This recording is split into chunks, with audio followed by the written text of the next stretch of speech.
लालू यादव विपक्ष के उन चंद नेताओं में से एक हैं जो बीजेपी सरकार पर लगातार हमला बोल रहे हैं। इसके अलावा बीजेपी बिहार में अपनी हार को भूल नहीं पा रही। एक तरफ विपक्ष मोदी और योगी सरकार को घेर रहा है, तो बीजेपी और केंद्र सरकार भी भ्रष्टाचार के मामलों के कड़े मुर्दे उखाड़ने से बाज नहीं आ रही।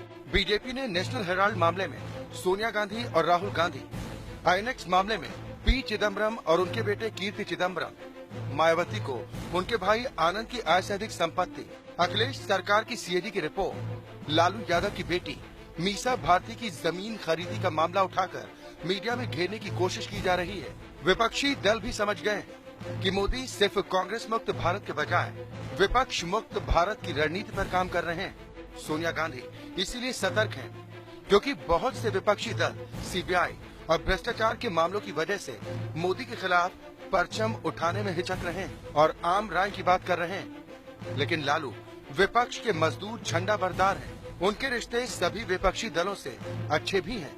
साथ ही चारा घोटाले में दोषी साबित होने के बाद किसी को लालू से चुनौती मिलने का खतरा भी नहीं है। सोनिया का साथ देने की वजह से मोदी सरकार की नजरों में वो खाक भी रहे, लेकिन लालू भी लालू ठहरे। बीजेपी के खिलाफ खूब हुकार भर रहे हैं। लालू यादव किसी भी परिस्थिति में रहेगा, लेकिन आपको हम दिल्ली के गद्दी से उखाड़ के अगर नहीं फेंका तो लालू यादव मेरा नाम नहीं। हम 27 अगस्त को यहाँ बुलाए हैं रैली गांधी मैदान में, और समान विचारधारा के सभी मान्य नेताओं को हमने इनवाइट किया है। लालू यादव को सोनिया गांधी ने मायावती से बात करने के लिए कहा है। मामला मायावती की राज्यसभा सीट का भी है। कभी यूपी में एक छत्र राज करने वाली मायावती आज राज्यसभा में एक सीट के लिए मोहताज हैं। लालू उन्हें आरजेडी से संसद भेजने को तैयार है। ऐसे में अखिलेश, मायावती और लालू सोनिया गांधी के साथ मिलकर ममता और सीताराम येचुरी विपक्षी एकता के लिए काम कर सकते हैं। नीतीश कुमार और शरद पवार साथ हैं और नहीं भी हैं। ऐसे में लालू ही हैं जिनकी चतुराई तीसरे मोर्चे की एकता में भी काम आई थी।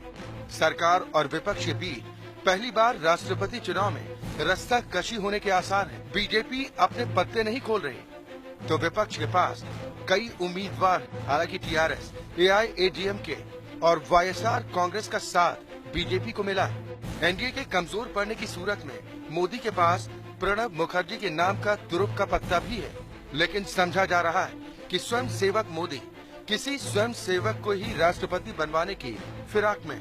सुना जा रहा है कि भ्रष्टाचार विरोधी मुहिम के तहत मोदी सरकार आने वाले दिनों में कई और नेताओं पर शिकंजा कसने की तैयारी कर रही है। कुछ नहीं तो विपक्ष का जमकर मीडिया ट्रायल शुरू हो गया है। पाकिस्तान, आतंकवाद, नक्सलवाद, महंगाई, रोजगार, निवेश समेत ज्यादातर मोर्चों पर नाकाम रहने के बावजूद बीजेपी पंचायत से पार्लियामेंट तक हर कीमत पर अपना कब्जा बनाने की कोशिश में है। भले ही मीडिया मोदी का गुणगान कर रहा, असलियत ये है कि इससे प्रधानमंत्री की छवि को नुकसान पहुंच रहा है। वहीं विपक्ष को हर तरफ से घेरने की रणनीति पर बीजेपी को बहुत भरोसा है। बीजेपी को नहीं भूलना चाहिए कि अति प्रचार और अति आलोचना खुद के लिए घातक हो जाती है।